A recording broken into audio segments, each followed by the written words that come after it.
Euzu billahi mineşşeytanirracim. Bismillahirrahmanirrahim. 66. sure Tahrim.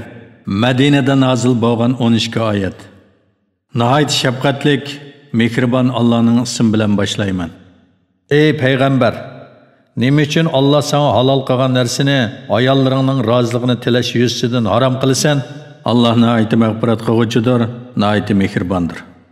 Allah sizlarga kaffarat bilan qasminglardan chiqishni belgiladi. Allah sizlarning eganglardir. Allah har narsani bilguvchidir, hikmat bilan ish qiluvchidir. O'z vaqtida payg'ambar ayollardan biriga, ya'ni Hafsaga bir so'zni yoshirin aytgan edi. O yana Hafsa uni Oyshaga aytib qo'ygan. Allah bo'lsa sirning oshkorlanganligini payg'ambarga bildirgan chaqda, o yana payg'ambar uningga, ya'ni Hafsa oshkorlab qo'ygan so'zlarning ba'zisini aytdi. Yani ba'zisini etmedi, yani yüzüge sanmadı. Peygamber onun sırrını aşkarlab qo'yganligini aytgan chaqda, o yana Hafsa, bunu sana kim xabar qildi dedi. Peygamber men bunu hammani bilib turg'uchi, hammadan to'liq xabardor Allah xabar qildi dedi. Agar Oysha, Hafsa ishkanglar Allohga tavba qilsanglar, o'zinglar uchun yaxshidir. Sizlarning dilinglar Rasulullohga ixlos qilishdan burilib ketdi. Agar sizlar Rasululloh xo'p ko'rmaydigan ish ustida uningga taqobil tursanglar, o chaqda Alloh uning madadkoridir. Jibril-mo uning madadkoridir. Mu'minlarning yaxshilarmi uning madadkoridir. Ulardan boshqa farishtalarmi uningga yo'lanchiqdir. Agar u sizlarni qo'yvatsa, Parvardigor sizlarning o'rninglarga sizlardan yaxshi, Allohning va payg'ambarining amriga bo'ysunuvchi, Allohga va payg'ambarga iymon etuvchi, itoat qiluvchi, gunohlardan tavba qiluvchi, ibodat qiluvchi, ro'za tutuvchi cho'kallarni va qizlarni uningga berishi mumkin.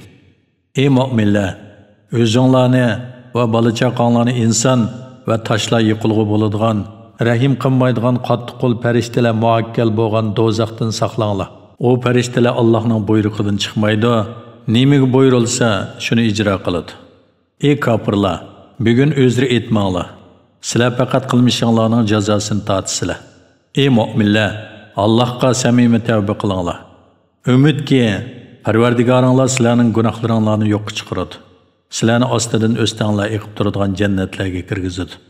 O kunda, yana qiyomat kunida Alloh payg'ambarni va uning bilan birga bo'lgan mu'minlarni rasvo qilmaydi. Ularning nuri ularning oldida va o'ng tarafida yuradi. Ular ey Parvardigorimiz, bizga nurimizni mukammallashtirib bergin, bizga mag'firat qilgin, sen bo'lsang haqiqatan har narsaga qodirsan deydi.